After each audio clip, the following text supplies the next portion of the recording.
तसा माझं आणि त्यांच्या वयामध्ये फार मोठं अंतर होतं.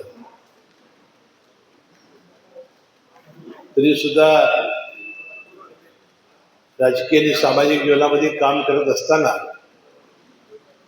फार निकटचा संबंध माझा आणि त्यांचा आला. आमचे सहकारातील गुरु कैलासजी शामराव भिवाजी पाटील आणि डी.वाय. दादांची फार मोठी मैत्री होती. पुढारीचे संपादक बाळासाहेब जाधवांचे आणि डी.वाय. पाटील साहेबांचे संबंध होते. अनेक वेळा त्यांच्याकडून अनेक गोष्टी या दादांच्या बद्दल ऐकायला यायच्या. आमदार असताना कशा प्रकारे ते काम करत होते, राजाराम सहकारी कारखाना व्हावा म्हणून त्यांनी एम.डी. लोहियांच्या बरोबर पुकारलेला लढा, एखादा राकट पाटील कसा असावा त्याचं एक उत्तम उदाहरण त्यांनी त्यावेळेला घालून दिलेलं होतं. आणि त्यांचे सगळ्या सवयी या एक्स्ट्रीम असायच्या. ते पहिल्यांदा मांसाहारी होते. जेवण जेवताना कसलाही हातचा आकडून ठेवायचा ते नाही.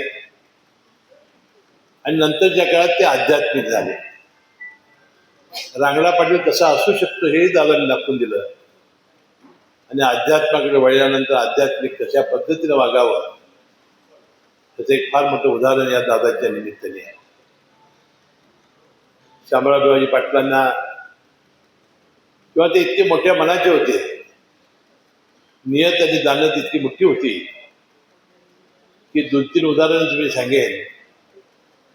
गडिंग्लजमध्ये महागावला चव्हाण म्हणजे ज्यांना आगलावी म्हणतात त्या फॅमिलीला पूर्णपणानं शैक्षणिक संकुल उभं करण्यामध्ये त्यांनी कशा प्रकारे सहकार्य केले ती मंडळी मला आजही सांगतात.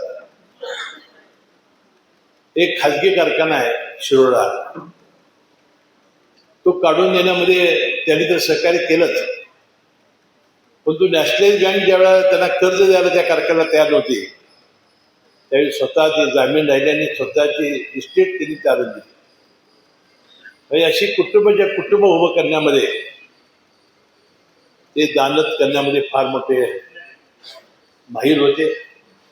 आणि नियत आणि दानत चांगले असल्यामुळं परमेश्वराने त्यांना उदंड आयुष्य दिलं. मला वाटतं 100 वर्ष ते आपल्या घातील असं आम्हाला वाटत होतं. त्यांचे लहान चिरंजीव बंटी पाटील हे तसे माझे राजकीय आणि सामाजिक याच्यातील सहकारी. आणि त्यांच्या निवडणुकीनंतर ते सातत्याने जिथून असून ते असले तर तिथं मला फोन यायचा. आणि बंटी माझा लहान आहे, थोडा हट्टी आहे आणि टिंबा आहे, तर त्याच्याकडे लक्ष द्यावं असं सातत्यानं त्यांची विनंती असायची. माझा वाढदिवस असला तर ते बिहारला असले तरी ते मला फोन करून शुभेच्छा द्यायचे.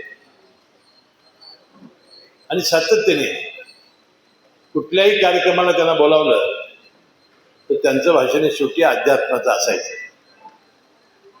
आपल्या कुटुंबाला स्थिर स्थावर केल्यानंतर कैलासवासी वसंतदादा पाटील यांनी या राज्यामध्ये व्यावसायिक शिक्षण विना अनुदानित पद्धतीला आणल्यानंतर गरीब मुलं ही डॉक्टर आणि इंजिनियर झाली पाहिजे यासाठी जी मंडळींनी या राज्यामध्ये क्रांती केली त्यामध्ये दादांचं नाव हे अग्रभागी घ्यावं लागेल. त्या काळामध्ये शरद पवार साहेबांनी त्यांना सहकार्य केलं, रामराव अधिक साहेबांनी सहकार्य केलं, वसंतदादांनी सहकार्य केलं. आणि ज्यांनी सहकार्य केलं ते किती योग्य होतं हे भविष्यामध्ये त्यांना दिसून आलेलं आहे. एक प्रचंड इंजिनिअरिंग कॉलेजचं वैद्यकीय शिक्षणाचं जाळं त्यांनी निर्माण केलं. आणि सगळ्या मुलांचं आणि आपल्या कुटुंबाचं व्यवस्थित केल्यानंतर त्यांनी तिकडे ठुकूनही बघितलं नाही, त्यात हस्तक्षेप केला नाही. आणि प्रत्येक मुलाचं प्रगती स्वतः केली म्हणजे अशा प्रकारचा अभ्यास त्यांचा असायचा. गेले 2 वर्ष त्यांची तब्येत चांगली नव्हती. त्यांना अनेक व्याधी होत्या तरी सुद्धा मी बंटी पाटलांच्या सारखी त्यांच्या तब्येतीची चौकशी करत होतो. बंटी पाटील म्हणायचे की दादांची एक व्हेन शिल्लक नाही की जिथं आता स्टेज घालायला शिल्लक आहे. म्हणजे 8-9 अँजिओप्लास्टी झालेल्या होत्या.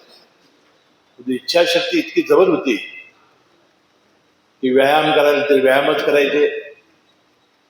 प्रकृती अतिशय उत्कृष्ट त्यांनी ठेवली आणि शेवटपर्यंत त्यांनी सामान्य माणसांच्यावर आपल्या मित्रमंडळींच्यावर सहकार्य करण्याच्या भागासाठी ते कधी मागं हटले नाही.